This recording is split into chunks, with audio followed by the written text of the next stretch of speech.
and welcome to our webinar series, Recovery and Resiliency on Main Street. I'm Kimberly Parsons Whitaker.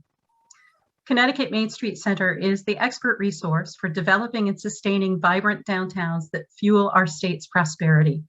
Our mission is to assess, to educate, to convene, and to advocate to develop and grow our traditional downtowns, village centers, and urban mixed-use neighborhoods. Given the impact of and the challenges caused by the COVID-19 pandemic, we are continuing our programming theme of recovery and resiliency on Main Street. Today's program is Small Things That Make a Big Difference.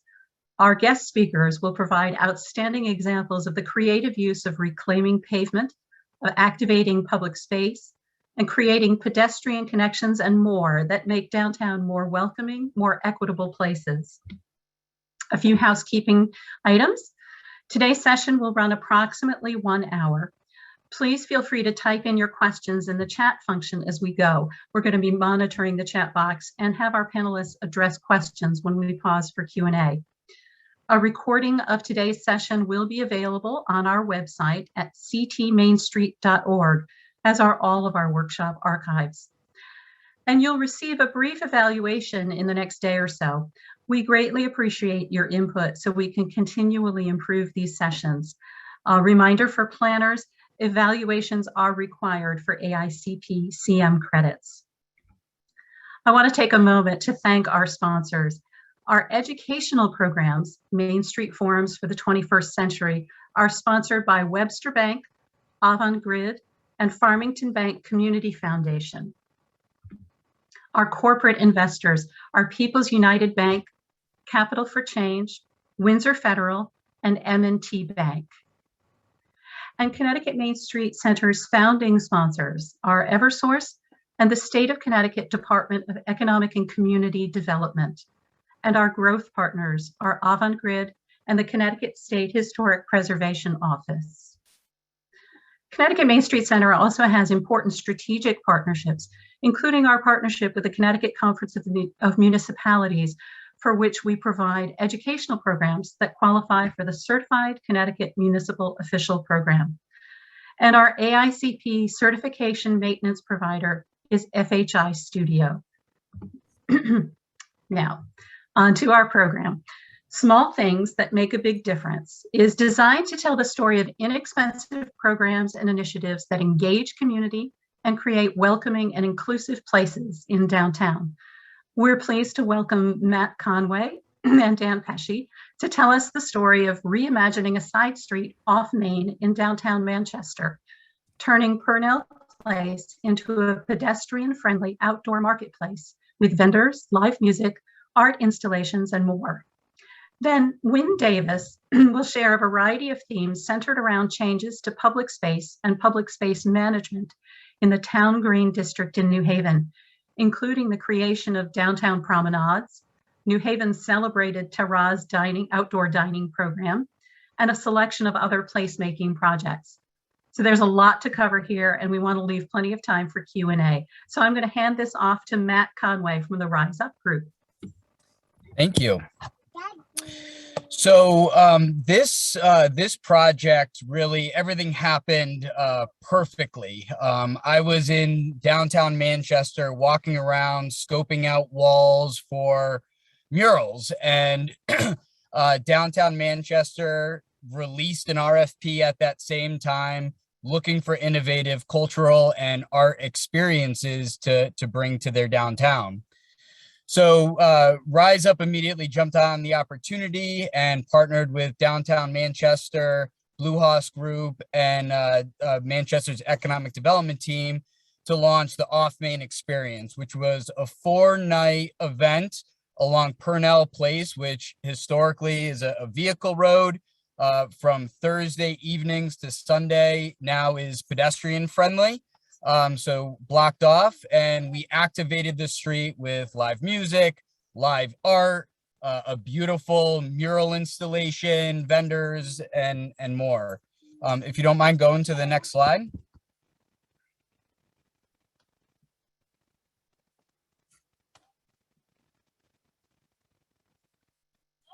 So step one for these transformative projects, you really need to transform the environment first before people will come.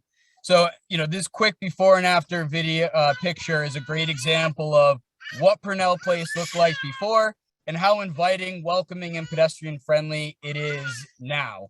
So step one, transform the environment. Next slide, please. Then you need to transfer the energy. So a big part about these projects is bringing in the right people to activate the energy. And we'll just play two 60-second videos here so everyone gets the feeling, the vibe, and the energy that these types of events can create for a downtown.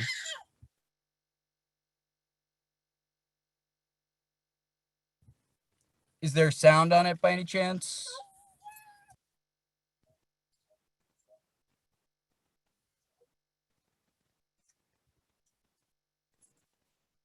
I'm sorry, Matt. I'm not sure why the sound isn't coming through. For everybody, we will post these videos on the website with the recordings of this event so that everyone can get in and see this exciting work. I'm really sorry the sound isn't coming through. That's all good. It's just music to make it a little bit more exciting to watch. I would offer to sing, but that might be a detriment. I can talk over it as it's playing. The important thing here, like I said, is the energy. We had people impromptu doing the electric slide, down Purnell Place. You really want to make it an environment where the folks that are coming can really take hold and feel the energy in the air.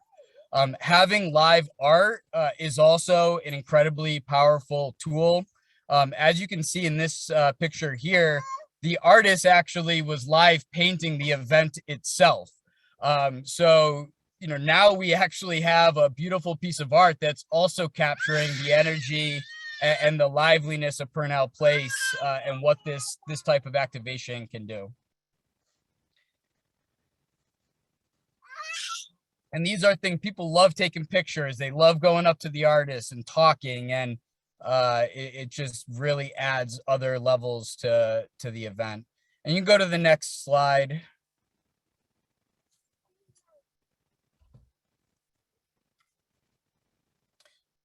So keys to success for these types of activations, hiring the right live talent. So making sure it's folks that have some type of regional pull or name, have the right energy.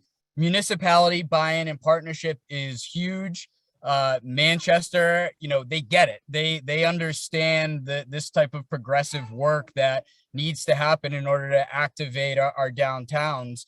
And they also understand, all the different pieces. So this event wouldn't be successful if it wasn't for some of the other key anchor businesses along Purnell Place that attract people as well. So, you have a brewery, a taco shop, a gaming store, all on this street that also draw people independently.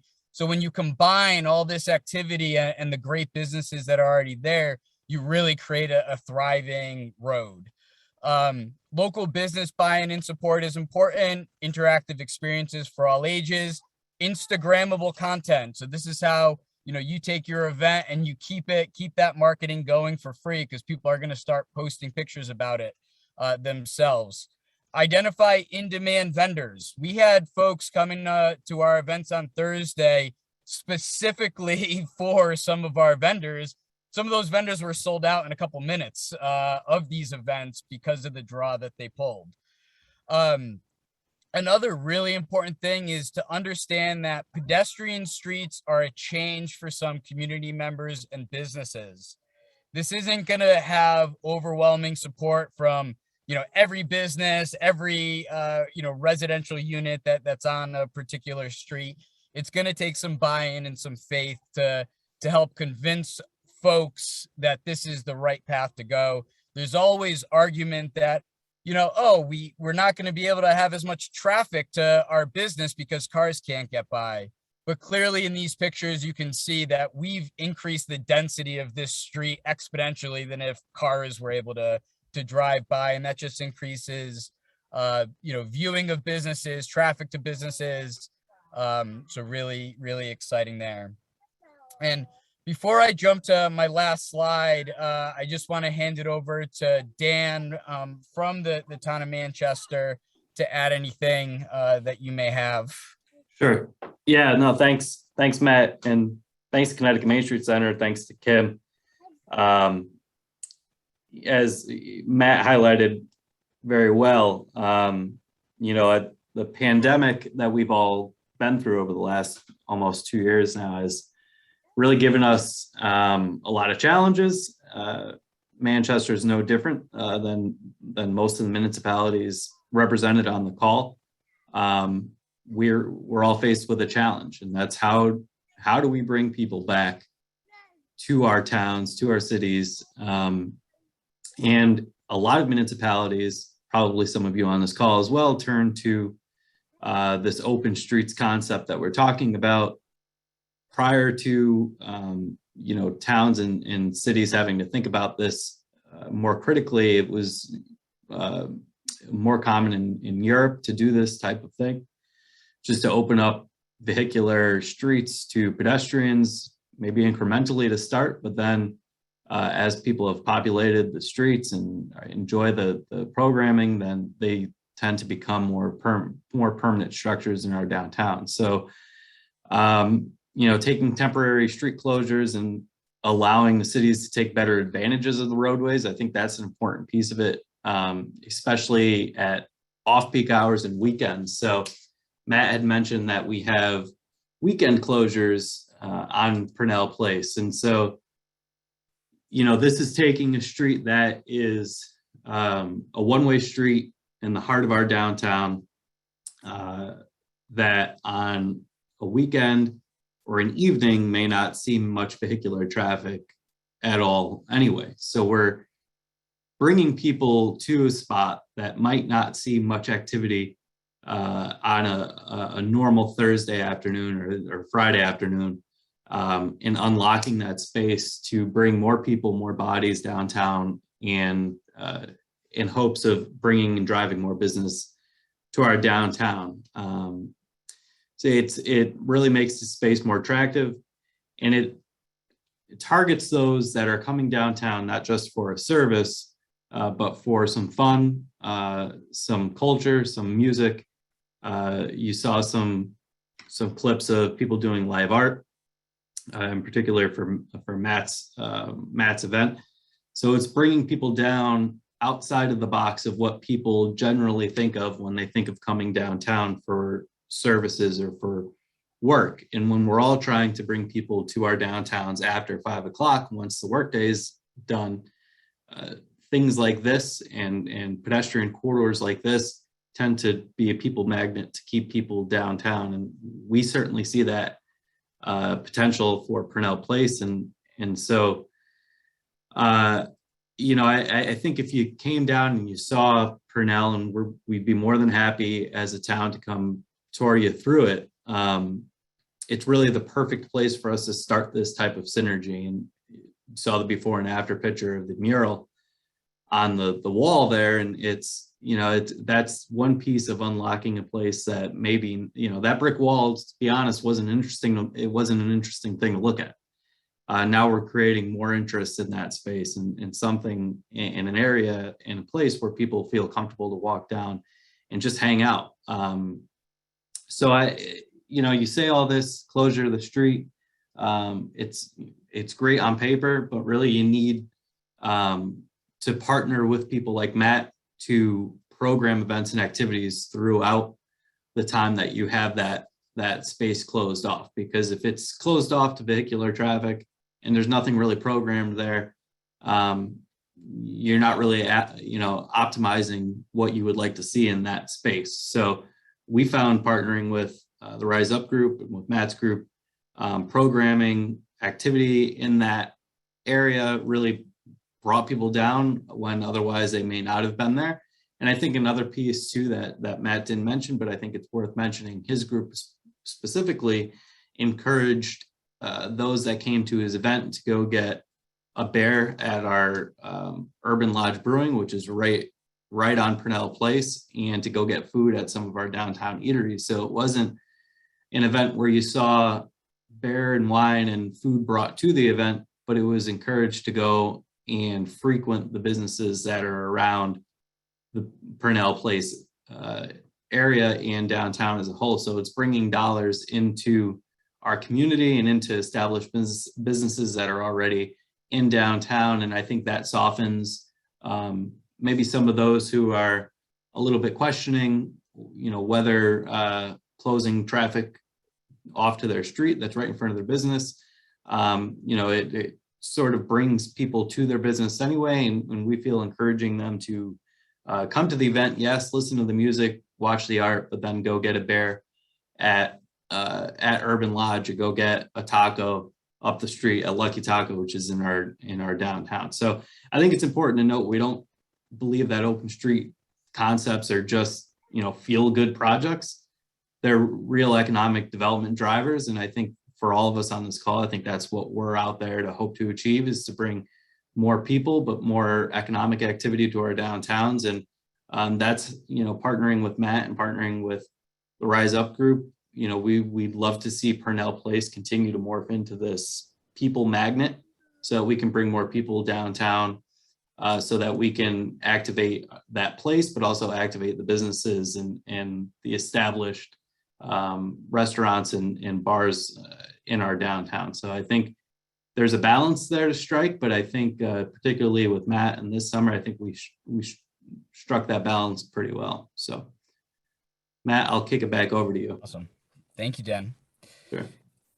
Yeah, you could jump to the last slide and just wrapping it up.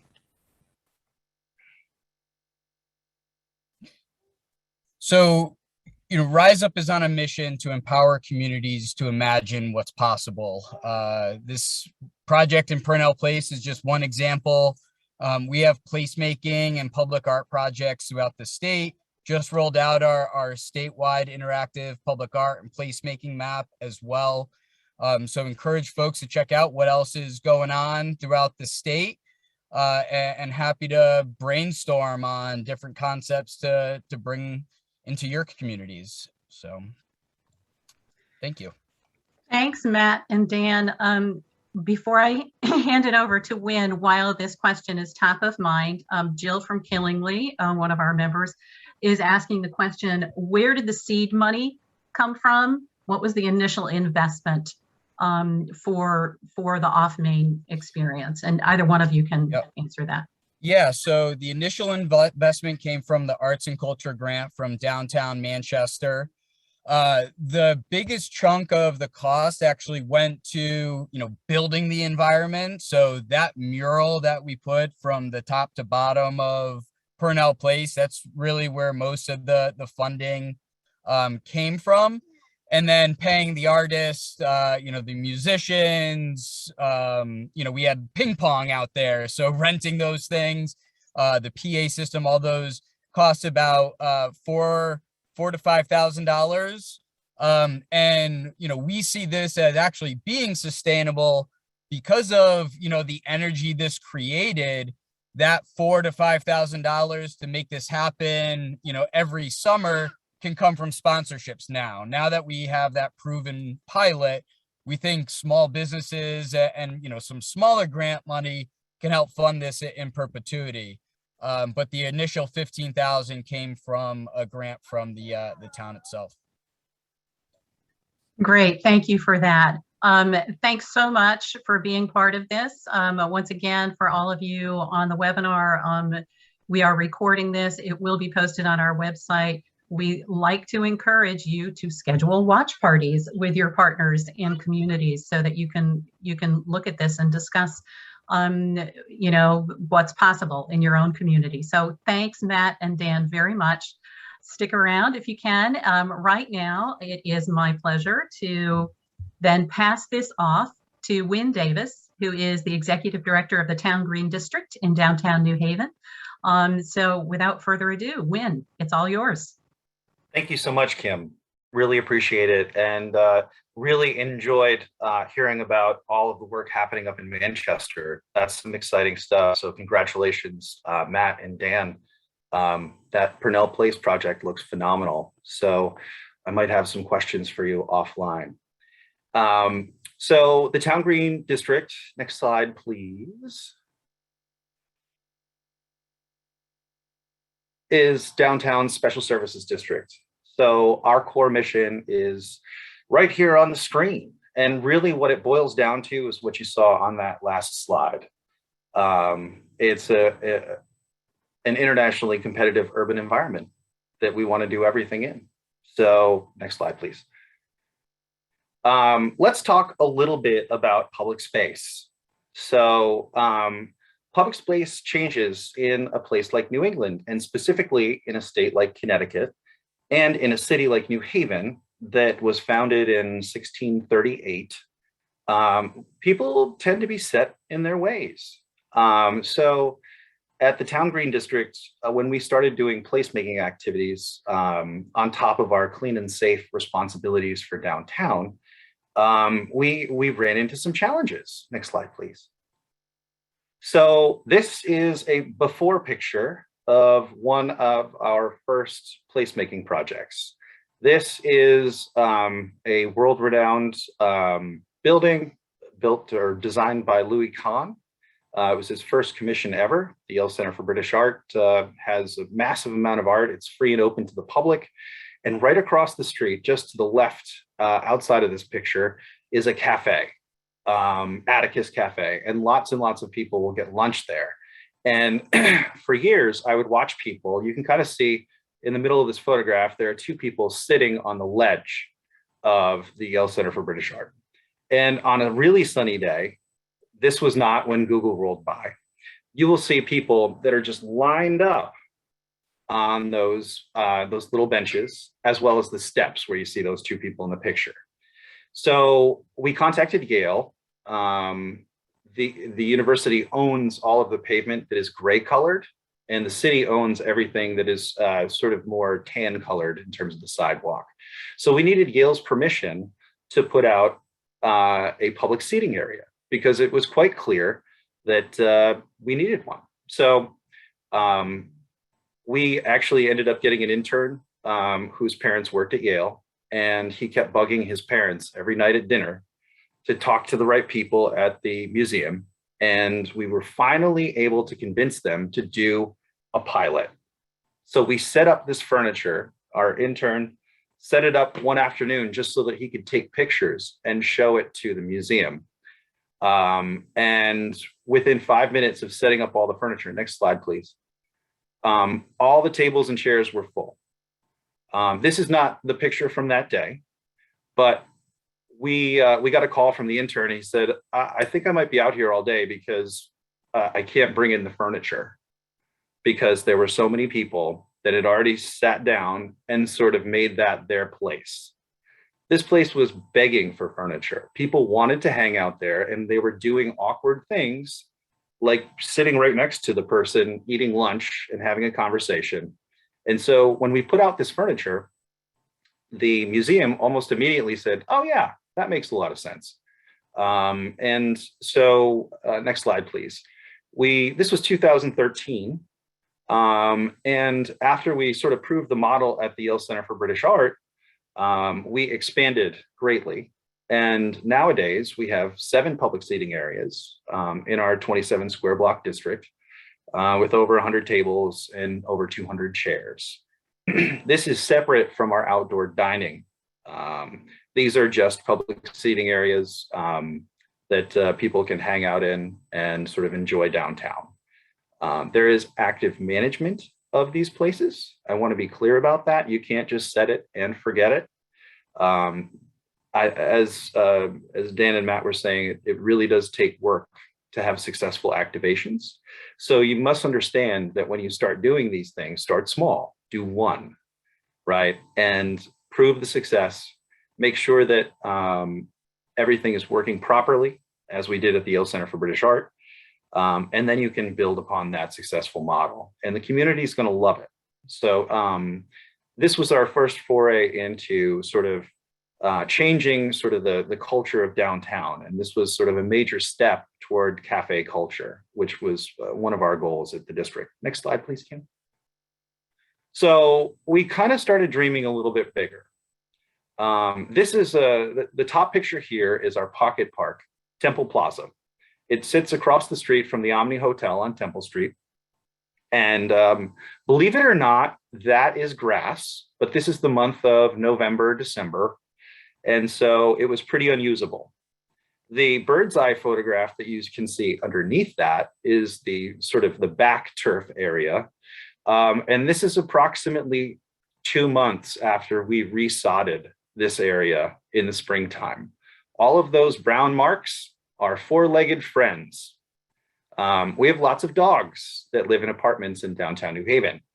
And this grass, this new grass that we tried so hard to keep nice for the community, it just didn't last. So we decided to do something a little bit different. And we applied for a placemaking grant from the New Haven Innovation Collaborative. And I went to our board of directors and requested a capital expense of about $21,000. The whole project costs about $40,000. And next slide, please. We now have beautiful turf. It kind of broke my heart a little bit to rip out the grass. I love having greenery in downtown New Haven. And my staff kept telling me, Win, this is going to be much more usable. And so we went with it. And we had about 3,500 square feet of artificial turf, it professionally installed in this plaza. It is now usable 12 months out of the year. It is active 12 months out of the year. And we have quadrupled the number of events that people are doing in this space because people can now really use all of it. And so this is sort of on the larger scale of placemaking activations, but this was certainly transformative for our district. And we've now been holding weekly happy hours on Thursdays and Fridays. That's what that right-hand picture is. This is one of our early happy hours with a DJ in the background, trying to kind of get that energy that Matt was talking about from the Rise Up Purnell Place experience. So that's been very successful. Pre-pandemic, we were hosting between 100 and 200 people for a happy hour in Temple Plaza. And we love our bistro tables and chairs, but on the left here, we had a local maker and builder work with us to design and build basically some sitting boxes that we could hide umbrella stands underneath. And these boxes are large enough to congregate on, but they're not big enough to comfortably sleep on. And the umbrellas can be let down at night and we will zip tie them. And people tend not to mess with them. We did get a little bit of a backlash in the very beginning on the turf. Hold on, I'm just looking at this question. We worked with a company called Turf Tech, and just to answer the technical question, we made sure that we were not using carcinogenic rubber pellets in the grass. It's a pretty high quality product.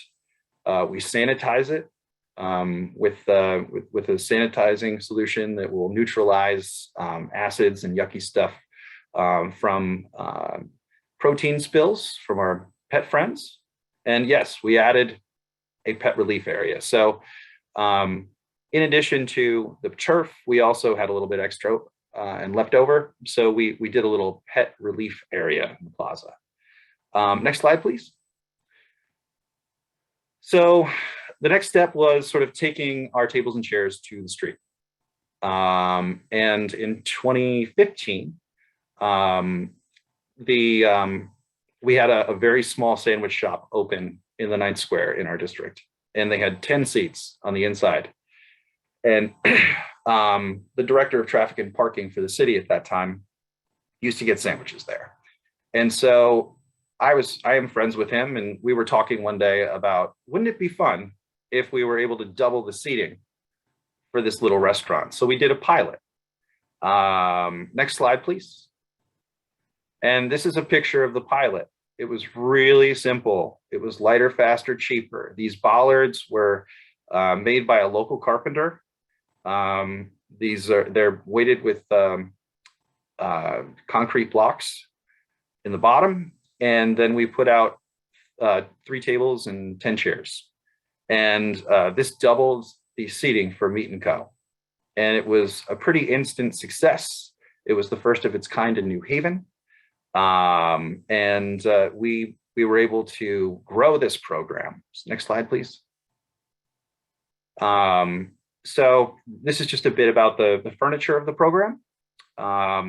We did spec it out and sort of put guardrails on what kinds of furniture was usable. We're not going for the plastic, disposable, stackable kind of patio furniture that you might find at a big box retailer. We do want to manicure that aesthetic. Next slide, please. This is what the program kind of looks like in 2021. We have put decking in because that now makes the eating area level with the sidewalk and is now ADA compliant so that it is equitable and accessible for everyone. This is an example of Temple Street. So we've got 3 restaurants. This is 5 parking spaces. We created 800 square feet of outdoor dining space and over 50 additional seats. So this is just one area where we've deployed terraces in the district. The program total for 2021 was 13 restaurants. The city did relax in 2020 some of the guidelines. For instance, we started making the terraces 2 spaces instead of just 1. Yes, it does get removed in the winter. We are currently speaking with the city about when that's going to happen. It's either going to be November 15th or November 30th. All of these decks are made in 4-foot modules that are screwed together so that they can be picked up. A team of 2 guys can pick up a terrace in about an hour. And we've had to do that for snowstorms that kind of popped up on us in years past. It's not a good scene when plows go down the street with these things, unless they are reinforced with some kind of barrier. And we haven't gotten there in New Haven quite yet. So next slide, please, Kim. So another COVID pivot for us. Our restaurants were just dying for more space. And there were certain places in the district where restaurants had sort of private space available that they could put tents and decks on to increase their outdoor dining capacity. On College Street, that really did not exist. And this is the heart and soul of downtown New Haven's entertainment district. The Schubert Theater sits on one side of this block. College Street Music Hall sits on the other side of the block. And they were both dark, for 2020, or most of 2020, I should say. And so that allowed us to really revision how we were using the street, because we no longer had big shows loading in, 3 to 4 times a week. So we decided to spotlight the restaurants, and we ended up taking a lane of traffic on College. That is what our ambassador, Joe, is doing right now. He is painting the rainbow crosswalk that will now host pedestrian traffic.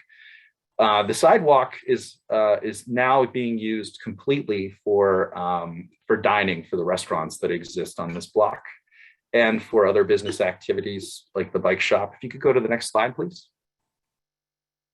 This is a diagram of sort of what we did. So you can see on the right-hand side, you've got Claire's, and the sidewalk comes from Chapel Street, and it sort of moves out into the lane of traffic. Traffic and Parking did put a lot of parking delineators down to make sure that traffic knew where they were supposed to stay in that left-hand lane. And then terraces were at the Anchor, the Owl Shop, Elm City Social, and then all of the sidewalks were used for outdoor dining as well. So We had a public seating area in front of College Street Music Hall. And then traditionally where the Schubert would have their loading and drop-offs, we added a loading zone because we knew we took away a lot of parking and access to this street. And PMC and the Taft are residential buildings, and they have hundreds of apartments on this block. So we needed a loading zone. Town Green installed that with the city's blessing. And then we also installed pickup and drop off. That's what the PUDO is. So these are 10-minute parking spaces that are meant to help businesses like all the restaurants with your Uber Eats drivers, all your delivery services. Most of these parking spaces were not really being used for most of 2020. We're starting to see our on-street parking pick up again in downtown New Haven, but there was no need for us to be stingy during the pandemic. So we just sort of rejiggered the space and added this swath of loading zone and PUDO zones on the left-hand side of the street. Next slide. Here's what it looked like when we finally got it done. The city let us handle all the headaches, which was just lovely. So we were able to manage on behalf of all the merchants. And College Street Music Hall did reopen last August. And so we had tour buses and tractor trailers unloading. So we actually escorted them over the Rainbow Walkway and let them park in some of the parking that was in front of the theater. So we were able to actively manage the space. It did take a lot of active management to make this happen. But next slide. This was the end result. A very lively streetscape. It drew a lot of attention. It also spawned other events. We spawned a retail event off this called Sidewalk Saturdays, and that did become consistently the busiest foot traffic day of the week. Next slide, please. So that's a partial closure. We also had a full closure where we closed down a block of Orange Street completely, beginning in April, and it will be closed until the end of November. So that's what I mean by a seasonal full street closure. Again, we employed the Rainbow Walkway, and you might be wondering why there's two of them. Well, we still need a fire lane. So that is painted to a 12-foot width, which can accommodate a fire truck. And all of our businesses and restaurants know that they are not supposed to put things on the Rainbow Walkway for safety's sake. So we also manage this space. This was easier than I thought, and it won't be this easy for everybody. We lucked out. All the buildings you see are owned by one landlord. And so that landlord was able to apply to the city to close the street with no opposition. All of their retailers wanted this to happen. But when there are multiple property owners involved, I know that it can get a bit more contentious. And I fully agree with what was said about Manchester. When you close down a street, not everyone is happy. Our restaurants loved this. Some of our convenience stores hated it because that grab and go was no longer as easy for their patrons who might be driving by.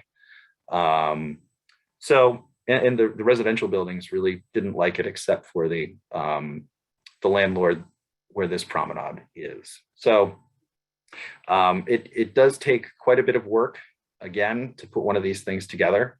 And there is daily management of the public space.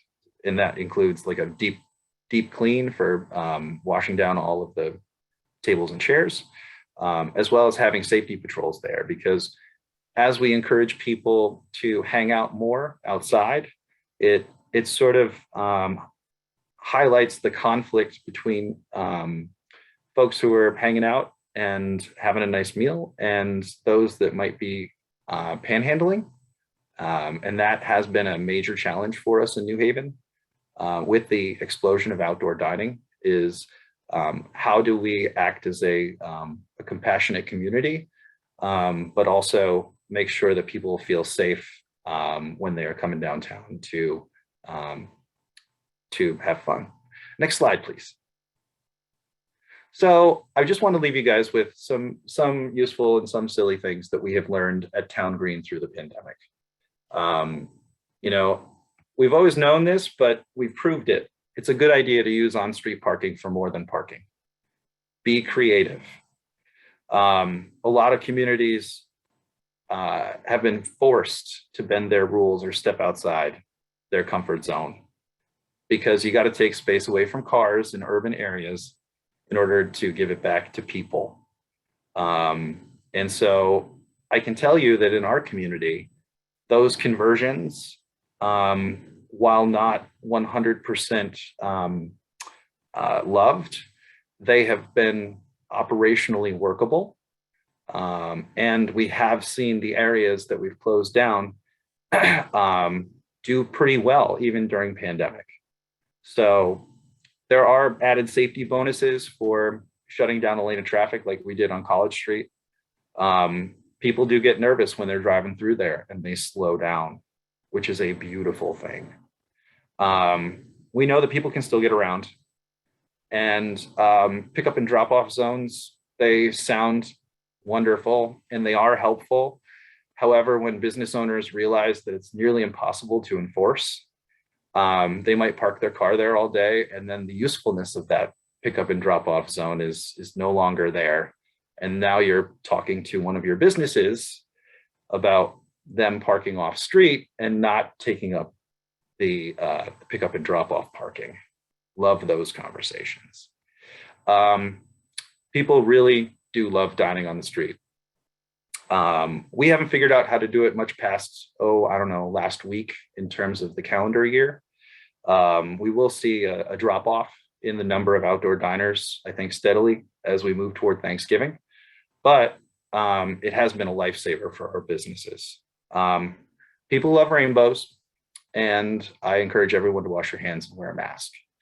Last slide. Let's talk. I'm much better answering questions than just talking at my computer. So I apologize to everybody, and I thank you all for your patience and for joining me for a little tour of our work at the Town Green District. So happy to answer questions, and thank you, Kim, for the opportunity. Thank you, Wynn, so much. Lots of phenomenal information here. So I am quickly going through the chat box. Here, the town of Bolton, the artificial turf, I'm assuming, does it get removed in the winter time? Artificial turf? No, we actually will, you can actually run a snowblower over it. It's tacked down, like it is screwed into backer boards. It's not going anywhere. Okay. Hopefully. Yeah, hopefully not. So a big question here from Susan Chen, DECD, for the New Haven street seating to extend eating areas. Has the city, someone done an analysis on the revenues per parking space decreased from foregone parking space meters and increased for restaurants? So has an analysis, revenue analysis been done on that? That's a great question. I'm gonna probably say probably no. I will tell you that we do charge $7 a day for the parking, and that goes to the city, right? And then if Town Green provides the decking, the bollards, and the furniture to the restaurant for their terrace, we charge $450 a month. So it's not free. It has been free for the last 2 years because COVID, and our board made the decision to forego revenues and just do this for our businesses at this time. That'll likely end at the beginning of next season, but it's been a phenomenal booster for our businesses. Good, thank you. Matt, I have a question for you. For those that are viewing, if you've seen some of the work of the Rise Up group, Connecticut Murals, you'll recognize that there's a a clear visual message of equity and inclusion. These are magnificent murals. I see like 3 or 4 of them just on my ride back and forth from my home to my office, which is only like 7 miles or less. So Matt, has your group experienced resistance to this work in communities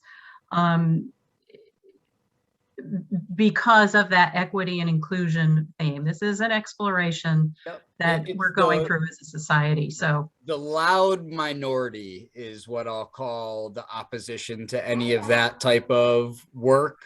Yeah. You know, vast majority of communities stand by equity, inclusion, and want to see this progress happen, and they want their communities and people that live in their communities to feel like it's a diverse and inclusive place to live. And that's one of the, you know, the symbols of having these diversity murals in your town.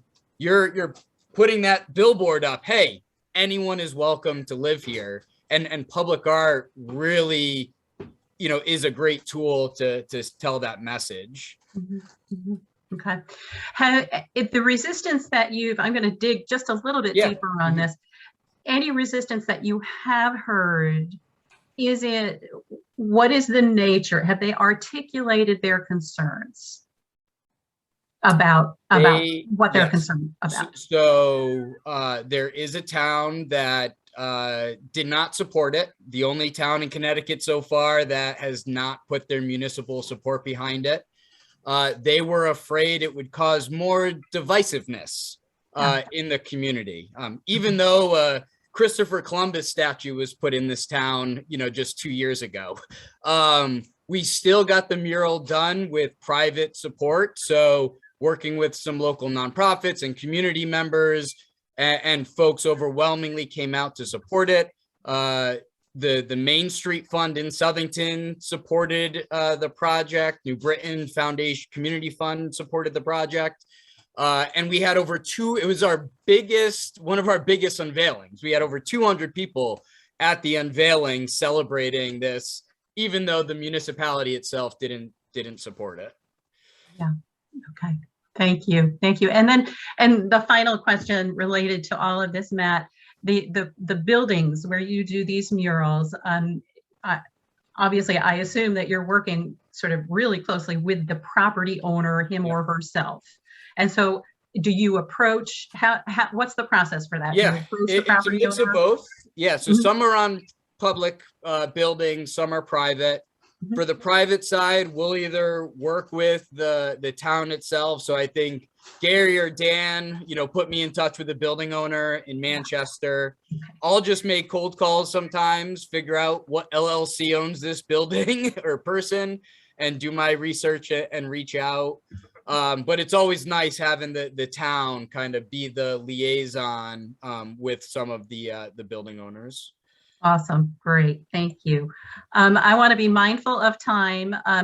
There are more questions in chat. Some of them are quite detailed. And so I will promise you that what I will do for those questions that we haven't gotten to yet is I'm going to farm those out to our speakers following this webinar and ask them to respond, because we do put the chat log on our website after this event also, along with the recording.